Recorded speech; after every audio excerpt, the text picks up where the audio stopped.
Hello, everyone, and a very warm welcome to all of you who have already joined the webinar.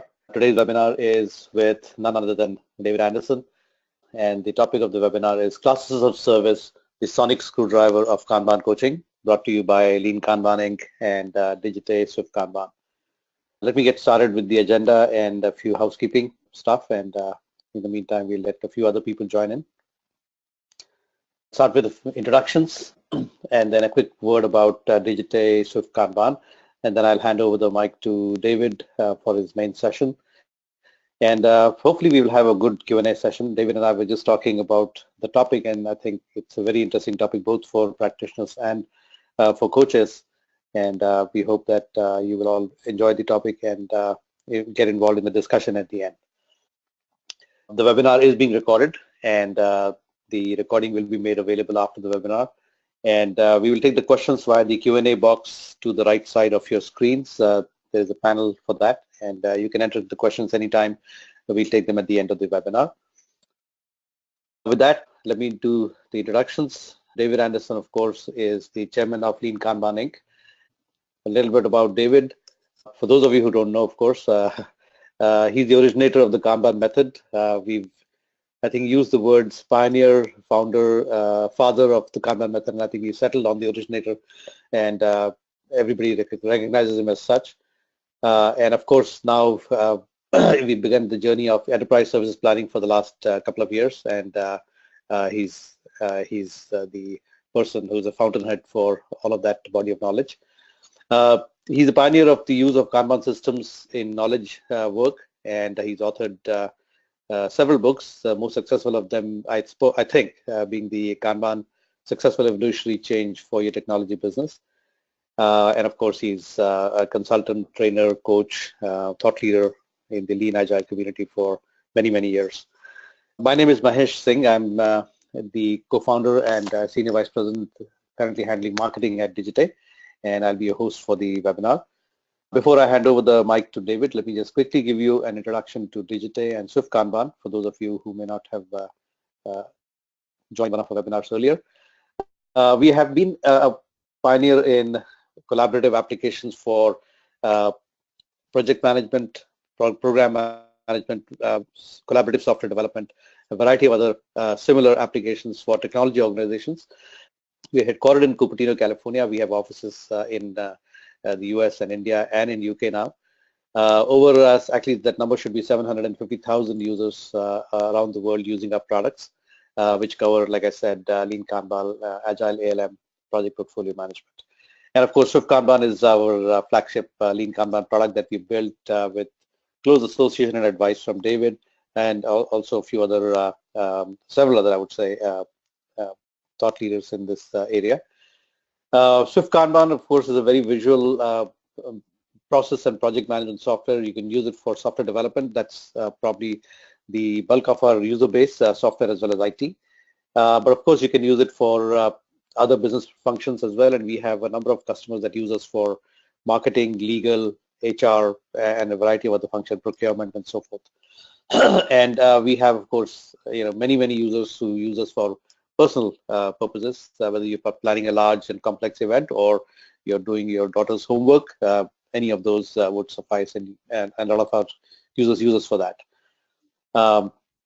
We are well known for our analytics, and we provide extensive analytics and metrics and reports for those of you who are interested in the data behind the Kanban system that helps you improve your systems and team's performance, and our capabilities there are very well appreciated.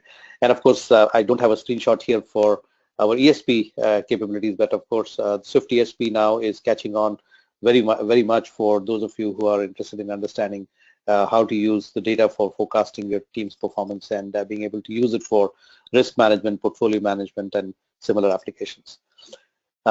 Just a last slide here to give you a quick idea of some of our key customers. We have, like I said, very large to very small customers around the world using our products, especially a lot of interest in the last, I would say, 4 or 5 years in application of Kanban across the board, not just for IT and software, but around the entire organization, and sort of taking the next step in their journey on Agile.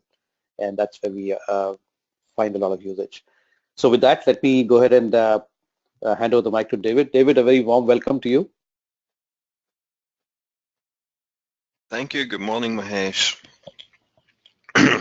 For everyone else in the world, Mahesh and I are in the west coast of the United States, so it's 7:30 in the morning here. Okay, hopefully everyone service the sonic screwdriver of the Kanban coach. For those of you on the call who aren't science fiction fans, the character on the right there is the BBC character Doctor Who, in this case played by Peter Capaldi, and he's famous for his sonic screwdriver. It's a utility tool which is used for everything from opening locks and unlocking doors to befuddling or sedating any alien enemy that he happens to come across on his many journeys over the last few decades. It is the only weapon that a Time Lord like Doctor Who ever needs.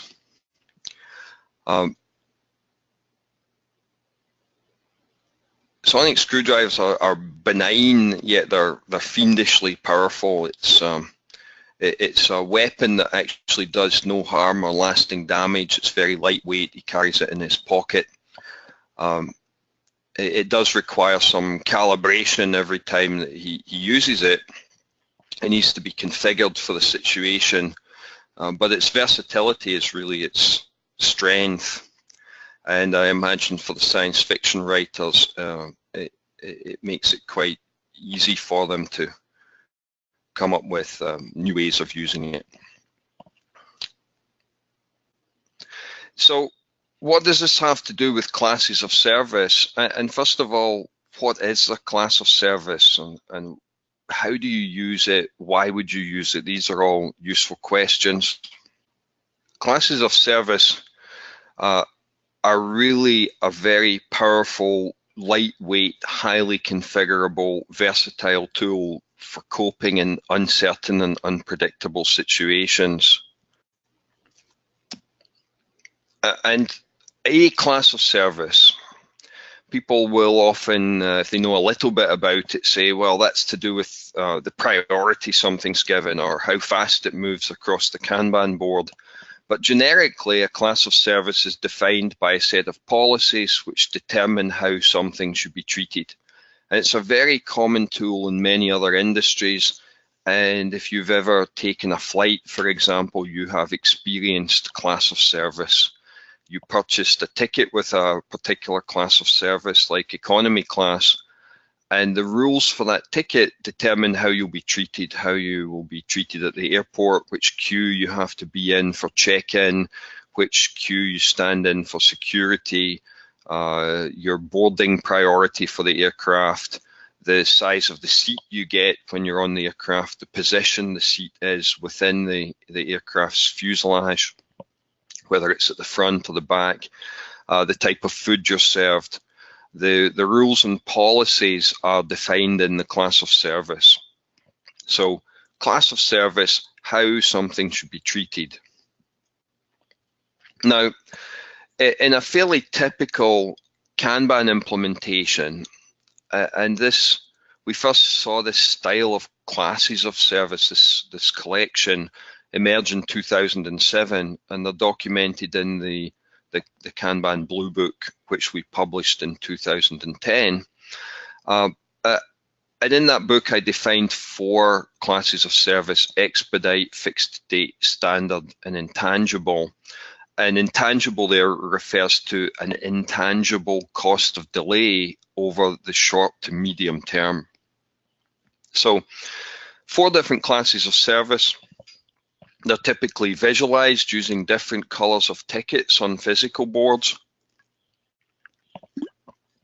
And they have essentially different priority. If something is expedite, it's top priority. The ticket shouldn't wait, it should preempt other work. In other words, block other work so that the workers jump on it immediately. And you might want to limit the number of those which are in your system. Something has a fixed delivery date. It implies there's an externally controlled deadline, perhaps a regulatory date or something seasonal like the 4th of July or Christmas, some public holiday, or some major world event like the World Cup finals or the Olympic Games, something that you don't control and you need to be ready prior to that event happening. Then standard class of service pretty much means that an item won't get any special treatment, and it may even have some sort of queuing discipline policy like first in, first out, a simple policy that tells workers in any given activity in the workflow, choose the standard ticket with the oldest start date, will have the effect of flowing standard tickets in a more or less first in, first out basis. Then we might have an additional class of service where the items are inherently not urgent. There's no tangible cost of delay in the short to medium term, but they are critical over the long term, that there will be some significant impact if we don't address this work. So it would be good to start it now, but it's not urgent. So if we have to put it aside, if we have to preempt it for an expedite or a fixed delivery date item, that's perfectly acceptable. And we might visualize the overall board with the different colors of ticket, and it's reasonably common to set some sort of capacity allocation, particularly for the expedite and intangible class.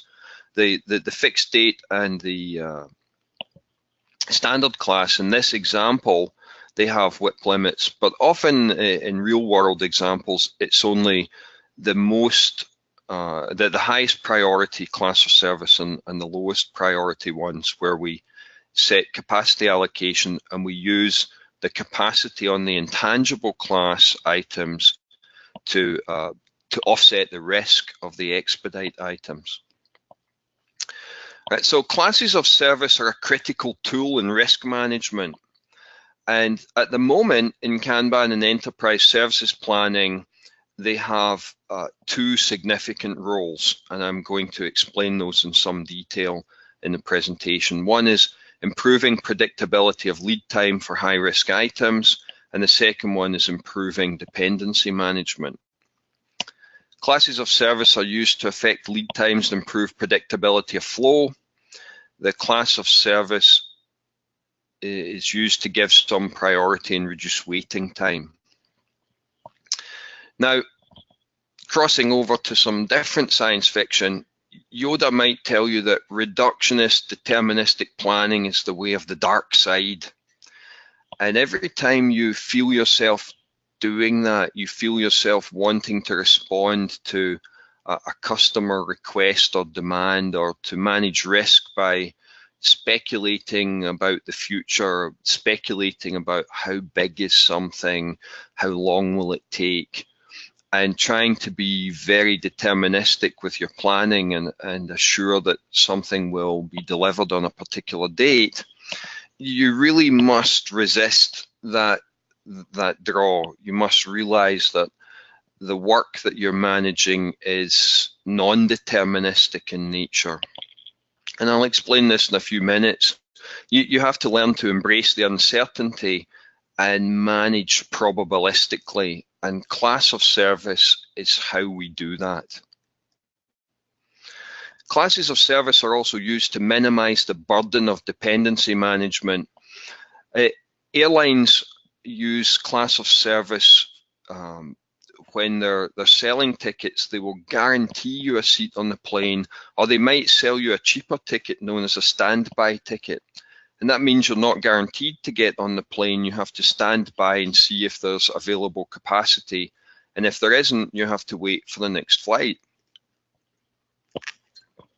So for the passenger, you trade off cost versus certainty. And for the airline, they get the benefit of filling up unused capacity in exchange for offering some customers who have a low cost of delay a discount on their ticket. And we'll look at that a little later in the presentation.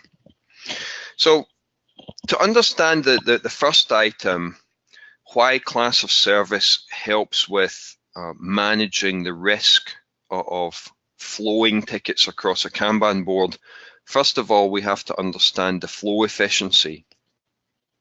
Flow efficiency is this concept of how much time do we spend working on a ticket versus how much time did it spend waiting while it was in our system. So it's measuring the percentage of the lead time that we actually spent working on something. Therefore, it's calculated as the work time divided by the lead time times 100%. It's basically just a ratio. And the SwiftKanban software can produce this report for you. The working columns here, the activity columns, I'm making a note that I haven't made them solid green. The reason for this is that there's often multitasking going on there, and that's hard to detect. As a consequence, software that automatically reports flow efficiency, like SwiftKanban, it tends to overestimate the ratio. If it tells you you're 30% flow efficient, you might only be 10%. So just bear that in mind, that automated reporting tends to flatter. It gives you a higher value for flow efficiency than you might prefer. What's particularly shocking is the reported flow efficiencies. I've got some references here, but 1 to 5% is quite typical.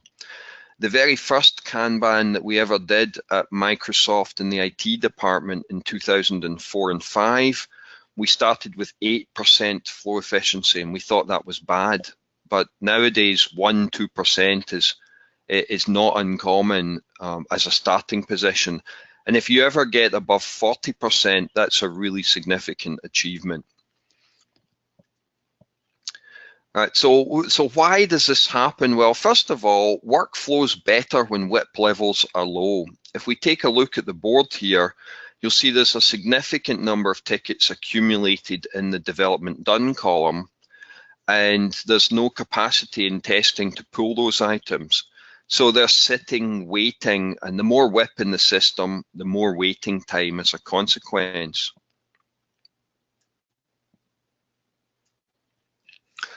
Workflow is better when the work and the skills required are well matched to the workers.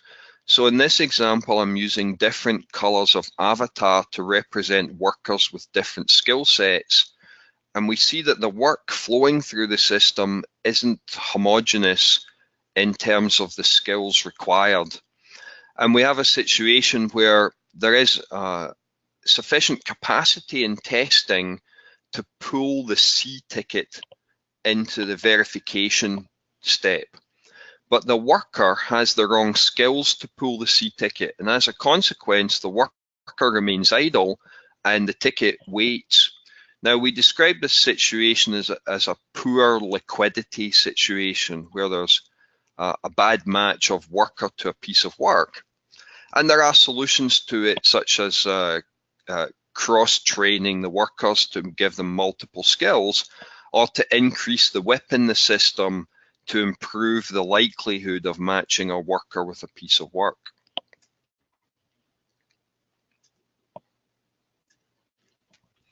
Something else that affects flow efficiency can be the policies associated with making something pullable, what agile people refer to as definition of done, and traditional people refer to as exit criteria. So we have policy here that specifies what does it mean to be finished in analysis, what does it mean to be finished in development, what does it mean to be ready for test, what does it mean to be ready for deployment. And those policies can be changed according to the risks of the environment. If you were in a highly regulated environment, the policies might be rather strict. that you can't declare something is done until you've met the regulations and you've demonstrated that you have the appropriate audit trail for the regulating authority. And those things cause delays. Hence, there can be delay in the activity columns. Something can look like it's in progress and we're working on it in development or analysis or in test. But the reality is that it's waiting because we haven't fulfilled all the criteria to enable us to signal that it's now pullable to the next stage, so we can't move it into the done column. And most importantly is to recognize that flow through Kanban systems is non-deterministic. Done columns are not queues. That it's very hard to eliminate this language from our vocabulary, but the reality is they're not queues. Kanban boards don't work like a Starbucks. If you walk in the door of Starbucks, you join the queue, you wait to place your order, and then you wait again while they make your cup of coffee and deliver it. And when you walk in the door, you can make some reasonable determination of how long will I have to wait before my coffee will be ready. And the reason for this is that people are standing in line in a first in, first out, FIFO queue. But Kanban boards don't work like that. The input buffer here, all the done columns, they're what are known as in industrial engineering as supermarkets. They're buffers where you can randomly select an item. And if this was the equivalent of Starbucks, imagine the shift supervisor met you as a greeter at the door and said, "Hi, welcome to Starbucks. Just stand along the wall with the rest of our prospective customers, and one of our baristas will get to you eventually." And when a barista finishes making a cup of coffee, she looks up across the wall and just picks someone because she likes the look of them, she likes the way they're dressed, they look fun, they're her friend, all sorts of other reasons. So the reality is that the buffers in Kanban systems are beauty contests. The selection is based on risk and a matching of the worker to the piece of work. It is not a queue, and there isn't a queuing discipline. So in each of these, the input buffer, the done columns, how long a ticket is going to wait is entirely non-deterministic. So if we think about the consequences of that, first of all, flow efficiency is very low. And that means that the lead time, the time the ticket takes to flow through our Kanban system is mostly influenced by environmental factors. And they're unlikely to change soon. The way we work, the processes we use, the environment we're in, the nature of our business, the workers we have, the skills they have, these things take significant time to change and maybe out of our control, the nature of our business, the risks that we're in, a regulating authority changing the regulations. That's not something which is under our control. So as a result, lead time, because flow efficiency is very low and the waiting time is non-deterministic and it's a very large percentage of the total, actually the system is not sensitive to the size or the complexity of individual work items, nor is it particularly sensitive to the capability or the speed of working of individuals. So you can replace a developer with someone who's 10 times faster and it won't actually make a significant difference to the performance of the system. This is a message that the Agile community is not very comfortable with because they like to think that individually they can have a huge influence on system performance. And the reality is that the data we collect in the real world says that that's not true. That the main influence is the system design and the policies used to control the work. So in a low flow efficiency environment, class of service is much more likely to influence lead time than any other factor, and I'm going to show you how that's true. So to summarize this flow efficiency issue, flow efficiencies are typically low, Lead times mostly consist of waiting. The waiting is non-deterministic, and therefore lead times are non-deterministic. If someone says to you, how long will it take to flow my ticket across your Kanban board? The answer is, I don't know, because you don't. You cannot determine it in advance. So estimations of things like effort or the amount of time we're going to work on something, they're of very little value. If you're 5% flow efficient and you estimate the size of an item or its complexity or how long you think you're going to work on it, you've estimated the 5%. What about the 95%? You can't easily estimate that. Predicting lead time with accuracy is really impossible. So we can affect this by using class of service. Classes of service will correlate to flow efficiency. Expedite class of service will be close to 100% flow efficient because the tickets preempt other work. And we'd also expect the lead time distribution for expedites to be very Gaussian, to have a bell curve, almost a normal distribution, and are really quite robust, what mathematicians would call a narrow alpha, a small range on that distribution. Fixed delivery date items will have a higher flow efficiency than typical tickets. There will be some waiting, but we tend to defer fixed delivery date items until just in time and then give them flow priority. So as a consequence, they tend to be fairly high flow efficiency. Now, you might realize then that there may be some value in estimating fixed delivery date tickets. There's no value in estimating an expedite ticket. That just causes delay. You may as well just get started. If it's an expedite, why bother to estimate it? Get on with it, do it as fast as possible. But estimation for fixed delivery date might be useful. Standard items, on the other hand, will tend to have a low flow efficiency, and there'll be a significant amount of non-deterministic wait times.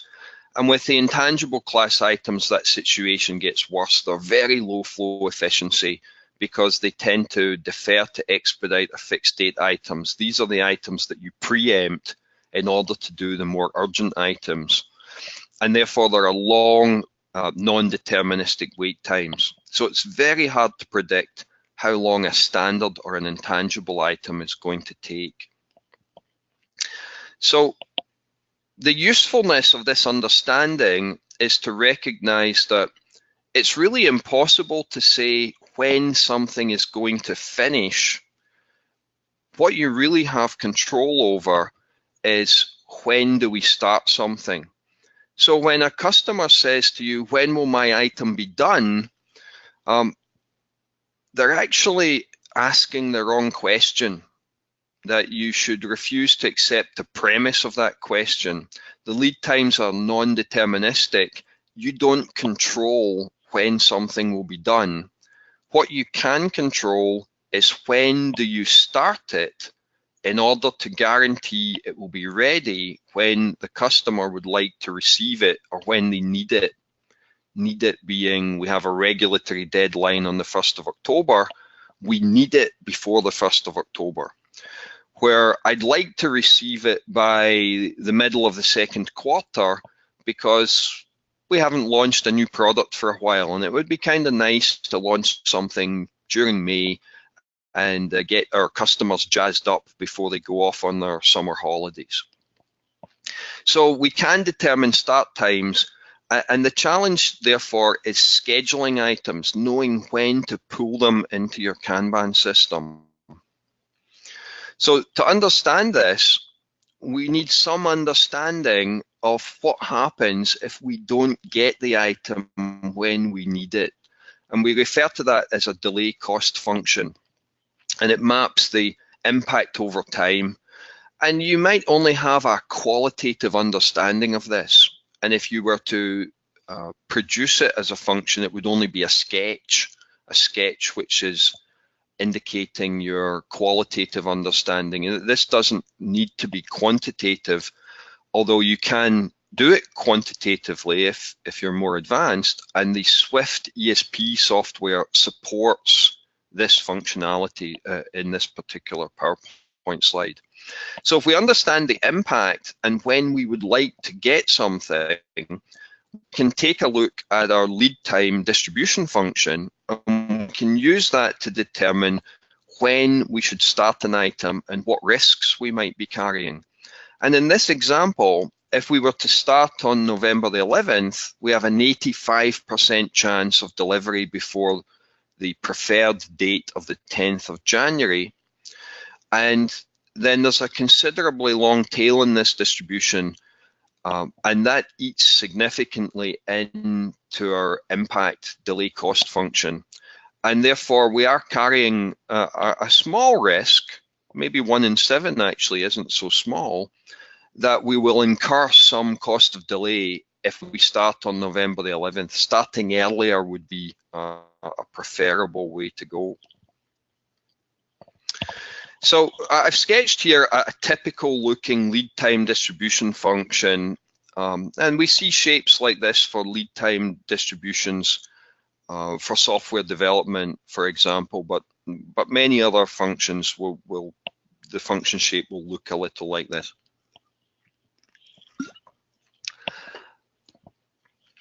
And what this is showing is a range of lead times, and then on the y-axis, the frequency, the number of tickets that took that period of time. This is a standard report in the SwiftKanban software. Now, imagine that we were to filter this lead time distribution for class of service. If we filtered it only for Expedite requests, it would look like this. The red the red is only the Expedite requests that went through our system. And the SwiftKanban software allows you to do this filtering on the reporting and analytics. If we filtered for fixed delivery date requests, we might get something like this orange function. And if we filtered for standard class requests only, then we might have this yellowish brown function. And then finally, the intangible class requests would look like this, more shifted towards the right-hand side of the overall range. And if we see those all together, the black distribution function is the aggregate of all 4 classes of service, and then we see them individually. And the technique of using a class of service is known as a way to hack the probability distribution. Imagine the low end of this is 10 and the high end was 70. So someone says, how long will my ticket take? And you say, well, anything from 10 days to 70 days. And they say, oh, that's not acceptable. That range is too wide. The 70 days is way too long. I can't afford that. You know, I have a deadline. We have the Olympic Games coming up, and that's within 70 days from now. Well, if you say to them, okay, when do you need to launch for the Olympic Games? We'll give that fixed delivery date class of service, and then we look at the distribution for that. You see that the range is a lot smaller. It's 10 to approximately 30 days. So by giving it the fixed delivery date class of service, we are hacking the probability. We're removing the probability that it could be greater than 30 days up to 70. It will only be in the range 10 to 30 days.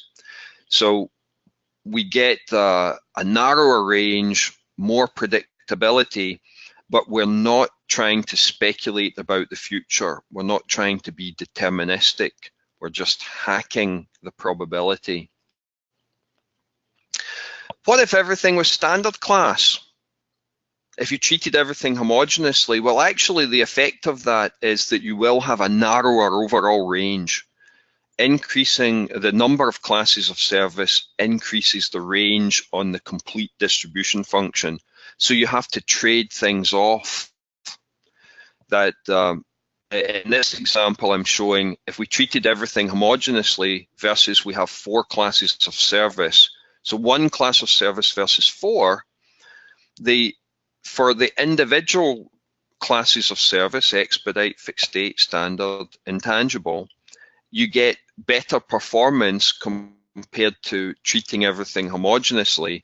But overall, treating everything homogeneously produces a narrower range than the aggregate when you have the 4 classes of service. So there will be times where you have a heterogeneous environment. Your cost of delay is heterogeneous. The other risks you might be dealing with are many and varied, and there is a benefit to having class of service. And then there may be some situations where cost of delay is homogeneous and a single class of service is preferred, and you need to learn how to analyze that situation to understand the risks and know whether 1 class of service or many classes of service is a better choice. So now if we consider our delay cost function from earlier with our desired delivery date of January the 10th, and we now treat it as a fixed date, and now we've filtered our previous lead time PDF for only fixed date items. PDF is probability distribution function. And now we see that this filtered lead time means that we don't have to start the item until December the 1st, and we're essentially guaranteed delivery on or before January the 10th. So we have close to 100% confidence of on-time delivery, but we deferred from November the 11th through until December the 1st, where previously we had a November the 11th start date with only an 85% probability and 85% confidence. So by using the fixed date class of service, we've improved our confidence and we're able to defer commitment until later. That's a significant benefit for managing risk in the organization and meeting customer expectations. Moving on to the second use of classes of service, dependency management.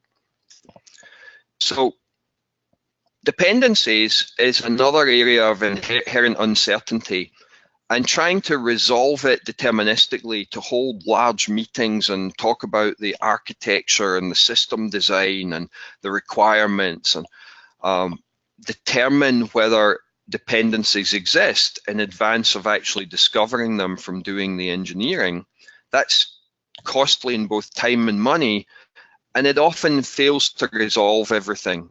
There's always anxiety that you haven't discovered all the dependencies, that they will appear late, and they will cause you to have replanning, reprioritization, perhaps even to be late in delivery. And often when that happens, the desire is to double down, to spend more time and money on better analysis, to improve your dependency detection, inform more accurate planning. And when you feel the urge for that, whenever you feel yourself saying, we didn't do enough planning, we didn't do enough analysis, we didn't do enough estimation, if only we did more, we would have had better information, that is a red flag. You need to think of Yoda telling you that that is the path to the dark side. Cost of delay informs dependency management. If the cost of delay is small, therefore you're not in that much of a hurry to take delivery of something, why would you even care to know if a dependency exists in advance? If there's a delay because of the dependency, well, the cost of that, the impact is very low. Just let it happen. But if the cost of delay is greater, therefore delays caused by dependencies will have a significant large impact, then you do want to manage that risk. So let's look at how we might do that using classes of service. Well, the first thing to recognize is that in enterprise services planning, we introduce a concept of a reservation system, essentially a booking system for the Kanban board. And early examples of this, there was one published in 2011 from Sami Honkanen, but there have been others. Use an additional board where they plan weeks of the year in advance, and they put the tickets that they would like to start into that week. So if you have a weekly replenishment for your Kanban system, the tickets you would like to start on week 22 are displayed in the reservation system for week 22. And real world examples of this, they make the board adjacent to the Kanban board, and the customers come up and they place the tickets for when they would like to start them. And a more advanced version of that will have some WIP limits on it. Once we have that concept of a reservation system, we can start to consider dependencies, and here I'm showing a fairly simple example of a customer-facing application and an internal-facing platform service. So we have two different Kanban systems, two different Kanban boards, and when we select demand from the customer in the upper left, there may or may not be a dependency, and that may or may not cause some delay. Well, if the cost of delay is low for that customer item, we just don't care whether the dependency exists. If it emerges, we send it to the other service, they deal with it in whatever way they deal with it. It takes a period of time and it will come back to us. And historically, dependencies like that are already built into the lead time distribution for the customer-facing application. That's shown in the upper middle of the picture here. So the lead time for the called service, which is shown down in the bottom right, that's incorporated, the probability of that occurring is incorporated into the lead time of the customer-facing service. Low cost of delay, just don't care. Don't do anything about dependency management. Let it happen. Then the next class is tail risk mitigation, where the customer says, you know, 10 to 30 days is okay, but 60 days, I don't know that I can handle that. That's getting painful for me. I don't really want my ticket to take that long. So we would like to avoid the ticket appearing in the tail of that lead time distribution. And now we want to ensure that capacity is available on the called service if and when we need it. And we can do that by creating a capacity allocation on the called service, which is specifically reserved for that calling service, the customer-facing application. And here you see that there's a WIP limit of 5 on the row for the work items which are sent from that customer-facing application to the internal platform services group. In this third class, because the cost of delay is getting greater for the customer item, we want to manage the risk and know whether the dependency exists, because we want to be able to schedule the item appropriately. We want to make sure we pull it early enough that it can be done. So we want to, first of all, do some analysis to determine if a dependency exists. And if it does, filter the lead time distribution to show us only items where dependencies existed in the past. And we would use that for selecting, scheduling, pulling the customer item into our Kanban board. Now, once we've pulled it, we also want to control the impact of that dependency. We don't want that impact getting out of hand. So we want to make a reservation, and now we're introducing a reservation system on the called service at the internal platform group. And therefore, we want, if we know a dependency exists, we want to make a reservation, and based on when we can have that reservation will tell us when we can start the item from the customer's perspective, when it gets started on the upper left-hand Kanban board. That the definition of ready would require us to have a reservation. In class 4, we've now got a known dependency, and we want very specific scheduling. The cost of delay for the customer item is now greater again. And the consequence here is that we want specific scheduling at the customer-facing side. So we now introduce a reservation system on the customer-facing application, on the calling service, the one in the upper left. And we need a definition of ready that we have a confirmed booking. And we can introduce different classes of service of booking. And the 3 classes of service that I'm seeing used at the moment might be called standby, reserved, and guaranteed. Standby meaning, yeah, we'll pull it this week if we have extra capacity. Reserved meaning it will get priority if we have capacity.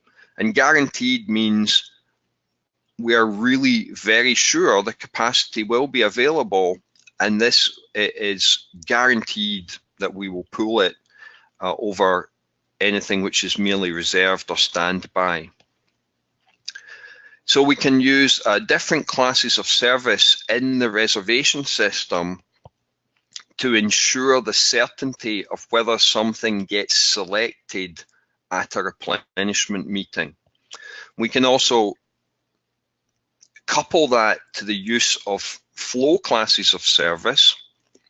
So in this example, we're introducing fixed delivery date class of service for flowing a ticket through the called service, the internal platform service, because we want to guarantee that we're in the left-hand side of the lead time probability distribution function for that service. You'll see the range there runs from 1 to 12 days. And if we wanted that to be a smaller period of time, say 1 to 3 or 4 days, we would use fixed delivery date class of service in the internal platform group to minimize the impact that we have on the customer-facing application. Finally, class 5 here is no margin for error. This might occur where there's a very high critical cost of delay on the customer side, and they're dealing with a regulatory requirement perhaps, or some significant world event, the Olympic Games, the World Cup finals, or seasonal event like Christmas.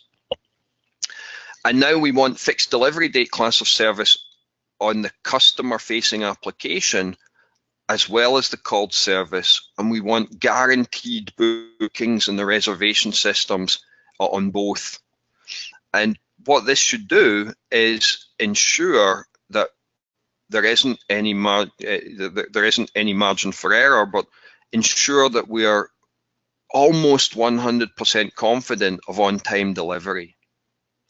That we start the item at the customer-facing application just in time, but we start it with the confidence that even with the cascading dependencies, it will arrive when we need it. We may also use a concept of making multiple reservations. So if there's no margin for error by week 25, we want a guaranteed reservation. But it would be okay if we started it a little bit earlier. So we might make a reserved or a standby reservation on earlier weeks. And if we were able to take the item on week 23, well, that reduces our risk. So we select it, and the reservations for weeks 24 and 25 would be deleted, and that would free up space for something else on those weeks. So the reservation system is a roadmap item for the Swift ESP software. It's a critical piece of functionality for enterprise services planning for using Kanban at significant scale. And I won't talk about time or scheduling, but we're already teaching this method in enterprise services planning classes, and we have a significant real-world implementation of it at Digité eDreams, the European-based online travel agent, which competes with Expedia, the world's second largest online travel agent after Expedia. And we've seen some emerging presentations talking about it. Maria Torrijos at the Lean Kanban Central Europe in November last year, and I think we can expect to see a much larger scale implementation being presented, perhaps at Lean Kanban Spain in Barcelona, perhaps Lean Kanban Central Europe in Hamburg later this year, based on the experiences that are digital. So this is real stuff. It's happening with physical boards, and you can expect to see the emergence of these dynamic reservation systems and classes of service for reservations appearing in software over the next 18 months. So to round up the presentation, let's have a few conclusions. Right, the sonic screwdriver is the utility tool for Doctor Who, and it's this benign yet fiendishly powerful, lightweight, easy to carry and deploy, but it requires calibration and configuration for each situation. And its versatility is its strength. And class of service is to the Kanban coach what the sonic screwdriver is for Doctor Who. It's this very lightweight, easy to use concept, but it needs to be configured for every situation. And by configuring, we mean the policies that define the class of service need configured to the particular situation and the risks involved and the trade-offs between different classes of service.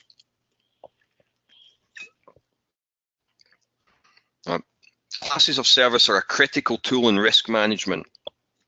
And so far, we use them for predicting or hacking the lead time probabilities, knowing when we should start something.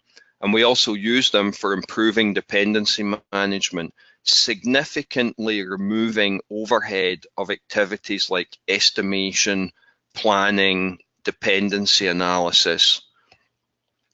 By using class of service, you can reduce the time, money, effort, and anxiety that you're spending on those activities of estimation, planning, dependency analysis by, I would imagine, at least 95%. That you can take things that take days down to just hours or even minutes, and things that take hours certainly should be reduced to well under an hour. Small, 5, 10, 15-minute meetings where things perhaps took much longer. Right. Classes of service are used to affect lead times and improve predictability of flow. They're used to hack the probability of the lead time distribution function. And classes of service are used to minimize the burden of dependency management, like purchasing a standby ticket for a flight. Why not have a standby reservation for one of the dependent systems on which you rely? Reductionist deterministic planning is the way of the dark side.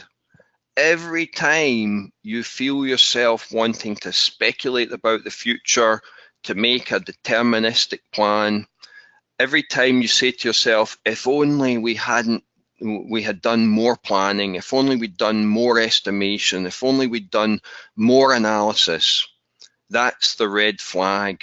Embrace that uncertainty and think, I need a class of service to help me resolve this situation. So what other uses can you find for class of service? Every time you feel that pull of the dark side, stop yourself and say, how can class of service help me? That's how I developed a solution for dependency management. I found myself saying, if only we were doing more of it. And then I had to facepalm, slap myself and say, no, there is a solution for hacking the probability that we already use all the time, class of service. So what does class of service mean for dependency management? And as a result, we have an entire new section of our training, a new piece to our body of knowledge, and ultimately new functionality for the software. So what other uses can you find? Classes of service, the sonic screwdriver of Kanban coaches. Thank you all very much, and hopefully we have a little time for questions.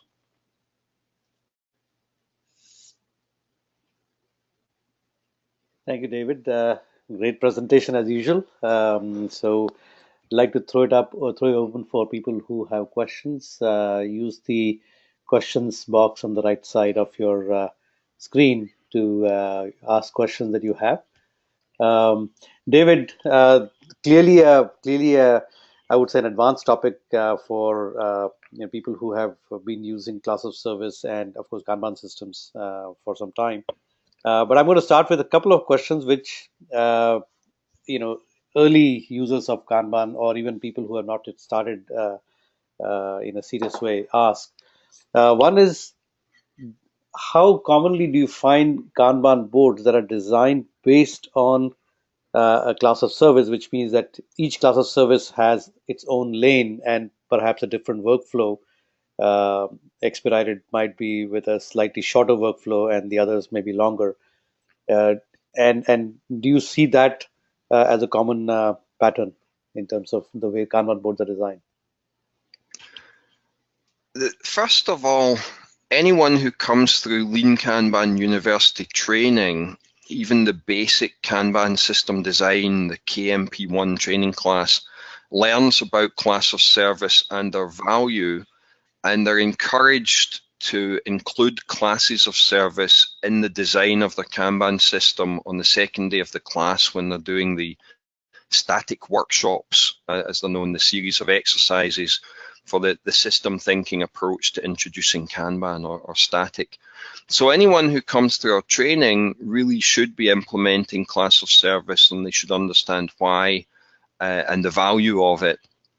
But in the more general market, I think what we see is standard class and then perhaps some sort of expediting, a fast lane type of thing. And that tends to be the limit of it, that there is this realization that there are urgent things that need to be given this top priority, and then there's everything else. And that's fine, but there's an opportunity to be more sophisticated. Right, absolutely makes sense. The other question that comes up, and perhaps others face it as well, is that, and I've seen it with some of our customers as well, that they may have more than 4 classes of service. Is that something that makes sense? Obviously, the 4 classes of service that you define cover pretty much all aspects of your incoming demand. Is there need for, or have you seen other classes of service that could add to the 4 that you talk about? These 4 are incredibly robust, given that we first developed them. They emerged in the first quarter of 2007. So we're now talking about more than 10 years of proven value, and therefore that's robust. But you can easily imagine how you start to get specializations on those things, like the standard class, but what if there's standard class with dependencies? What if there's standard class, but it's for a regulated piece of our product that needs to meet higher standards and have some audit trail, versus other parts of our product which don't, or perhaps we have a range of products and they all flow through the same system. Features for those products, but some of them are regulated and some are not. Well, as soon as there's a different definition of done, a different set of pool criteria for items which are regulated versus the ones which aren't, effectively it's a different class of service. Mm-hmm. So it's reasonable that you would get more than 4, but there is a law of diminishing returns. You don't want it to get overly complex and burdensome. And I would think that if you got to 10 or more classes of service, that would be a red flag. In a single Kanban system, why so many different classes of service? It would raise questions like, should it be broken up into more than one system? Or are we being too fine-grained with the risk management, too much effort on selecting the class of service versus the benefit it's giving us? And it's not uncommon, people over-design Kanban boards, then they want to simplify them. We see people over-design risk assessment frameworks. Those familiar with the Swift ESP edition will know what that is and how to create one. And we see situations where someone starts with maybe 6 dimensions on a risk assessment framework and it grows to 9. Well, we teach in class that if you reach 10, that's a red flag. And when that happened at Digité, they said, wow, this is a red flag. Remember, we learned this in class. We should start to simplify. And they started asking themselves, what's the benefit of doing this risk analysis? And how is it affecting our decision making? And they managed to reduce 10 risk dimensions down to only 4 over a period of time. So they started with 6, went up to 10, back down to 4. And the same thing could happen with class of service. You might start with 4, or you might start with 2. You might increase to 4. You might think, oh, let's get more fine-grained, and you get to 6, 8, you get to 10, and then suddenly it becomes a burden. You start saying, okay, what benefit is this really driving, and is the benefit worth the cost? And if not, let's take some things away. Right. Makes sense. Let's take a few audience questions. I know we are a little over time, but I think there is enough interest to get to these questions. So let's take the first one. And David, you might also be able to see them on your screen in the questions panel. Some of them are long, and I don't want to lose the content of the question. But let's start with the first one from Boris Westerby. For the scheduled class where you have a fixed due date, the criticality of this ticket increases over time. Tickets closer to the due date are at higher risk than tickets far from the due date. How can this increasing criticality be modeled in Kanban? Reservation wouldn't seem to help for tickets already in progress.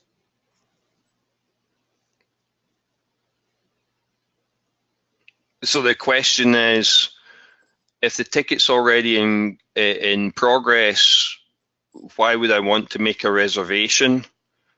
So that's like saying you're already on the plane, so why would you want to reserve a ticket to get on the plane? I'm not sure that I understand the question.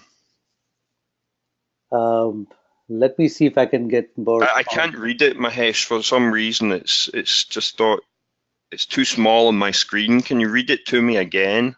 Sure. It says, for the scheduled class where you have a fixed due date, the criticality of the ticket increases over time. Tickets that are closer to their due date are at a higher risk than tickets far from the due date. How can this increasing criticality be modeled in Kanban? Reservations wouldn't seem to help for tickets that are already in progress. So if you're already on that flight, then of course reservation won't make sense. But for tickets that are... Yeah, so I think the issue here is resolved in the lean Kanban, the Swift ESP functionality for cost of delay. That if you understand the delay cost function and you understand the lead time PDF and you understand what day is today, because your ticket's in progress already, you have a comprehension of the increasing impact, the increasing criticality on a day-to-day basis. And you would, if something had become highly critical, say it's a fixed delivery date item and it looks like you're not going to make it on time, you change its class of service, you change it from a fixed date class of service to an expedite.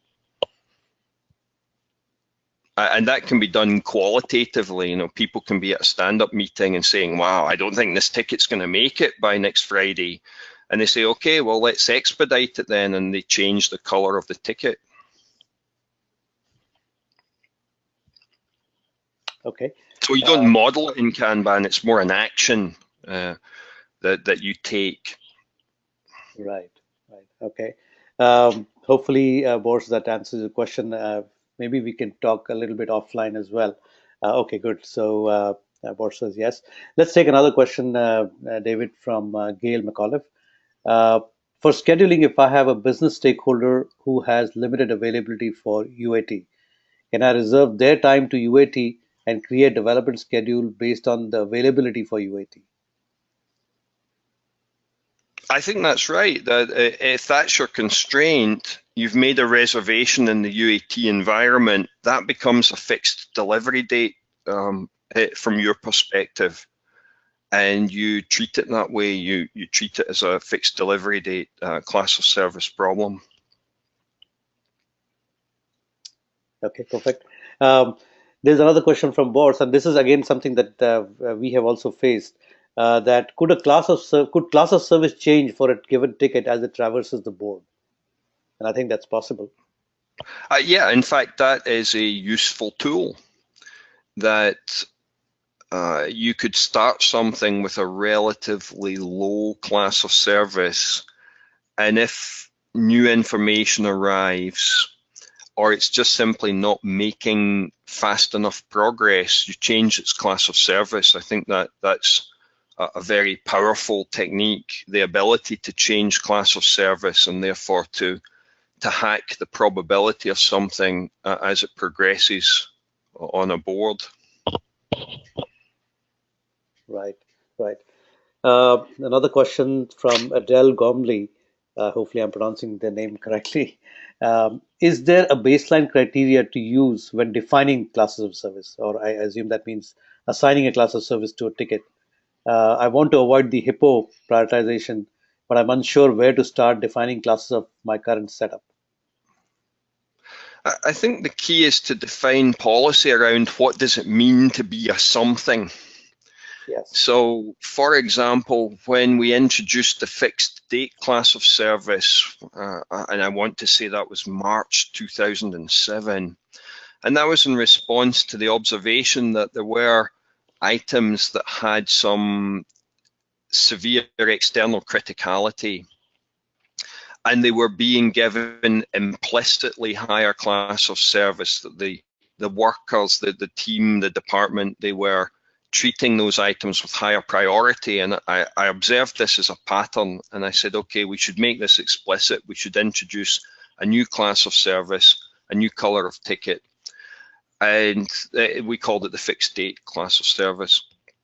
What immediately happened after that was the marketing department submitted every ticket that they had, every request, as a fixed delivery date item. And that was clearly an abuse. So we defined in the replenishment meeting, sitting with the stakeholders from different departments, we defined policy around what does it mean to be truly a fixed date item. And the policy was that it had to be a regulatory requirement with a hard delivery date, or something that was seasonal in nature, like Christmas, 4th of July, those types of things, or things associated with seasonal events like a big trade show in Cannes in France that we went to every May. So those items are out with our control. And then there was a further category, which was if it was associated with a very major contract that our company at the time did a lot of work with the Disney Corporation, and the contract with Disney was worth maybe 10% of the total revenue of the company. And within that contract, there was various obligations that we had, perhaps deadlines on deploying functionality on our website in that contractual agreement. So it had to be one of those three classes of things: seasonal in nature, regulatory, or associated with very major contracts, which could be defined in the policy. And if it wasn't, then it just wasn't. So it's a discussion with the stakeholders around what are the risks, how urgent are things, what's the criticality of something, and how does that change over time. And you build the policies collaboratively, and it works a lot better when you have multiple stakeholders, because they will force each other to make trade-offs. It becomes trade-offs between different business owners, different stakeholders. Makes sense. Makes sense. A follow-up question to the earlier point about a class of service changing for a ticket that's already on the board, is how would you, this is from Misha Glushchenko, how would you statistically account work items with changed classes of service? That's a good question. I don't know that we have. I thought about it too hard. I think a question for you, Mahesh, is how does the software currently cope with it? I would imagine the class of service on completion is the one which is recorded in the data. Is that correct? No, in the data we would have the all the changes that it goes through. So in our board log where we track each transaction, you would be able to find the let's say the it goes through 4 changes in classes of service or 3. You would find Right, those you 3 would know records. that history, but if you were filtering the lead time histogram, It I would would go. imagine it would filter it based on the class of service when the item was completed. Yes, yes, I would think so too. Yeah. So, so that's a potential flaw. But on the other hand, you would have to ask the question, what percentage of tickets had the class of service changed? And if that was a small percentage of tickets, then the noise in the signal would be insignificant. So it's one of these things where, yes, in theory, it could be a problem and it's a flaw in the math, but the pragmatic reality is, I think that it would have a very minimal effect, that it would be almost invisible. Right, right. I guess we are more than 10 minutes over. I'm going to take this last question from Boris again, which is, when the classes of service change, do you suggest that the priority of the ticket should also align? For example, intangible is low priority, expedite is high critical priority. There is no priority. I would refer you to my keynote speech from Lean Kanban North America, which is up on SlideShare. There's no priority in Kanban. Priority is a legacy thing. That, it's irrelevant. That, what does priority mean? It can mean, when do you schedule something, or in what sequence is it selected, or potentially what sequence is it flowed, because there might be some dependent sequence. If you're building a house, you have to lay the foundation before you do the framing. So there's a dependency that you would say laying the foundation is higher priority than doing the framing. So priority can mean sequencing, it can mean when do you schedule something, or it can mean the class of service that something is given once it's in progress. And therefore, priority and class of service are either synonymous, or priority is some legacy artifact. Now, in evolutionary change, we encourage you to leave legacy artifacts around, because they're familiar, they're comfort objects, they're teddy bears, they're dogs. They make everyone feel comfortable that nothing is changing too dramatically in the world. But the effect is that they're meaningless. And we've seen that in real world examples. Years and years ago, I first encountered that at Constant Contact in Boston, the bulk email marketing company. And they had Kanban boards where they had color of the ticket for class of service, and they had a decorator on the ticket, a colored circle with a letter H, M, or L for its priority. And the reality was that they had a prioritization process which was upstream of the board to assign priority to tickets. But priority was meaningless. Once the ticket was on the board, they flowed it based on its class of service.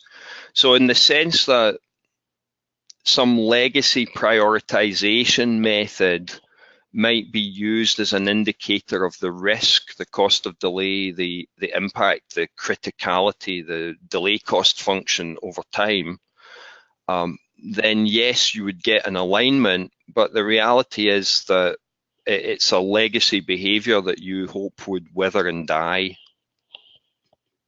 Right. All right, excellent. Thanks, David, so much for that very, very informative session, as well as the responses to all the questions that came in. Thank you all who joined the webinar for staying till now. We are 16 minutes over time and participating in this discussion. I'm sure we all learned a lot from today's session. Um, David, do you have anything to say in conclusion? Just finally, I will upload the slides from today to my SlideShare, slideshare.net/Agile Manager. And thanks again for having me, Mahesh. It was good to put this together. And I always get value from having to think these things through carefully. And I think attendees of our training will find that some of today's slides will make their way into our training curriculum over the next few months. So thanks again, thanks to everyone for listening, and I believe we have another one coming up later in the year, so we'll see you next time. Absolutely. Thanks all. Have a great day, and we will hopefully see you in one of our future webinars again soon. Bye-bye.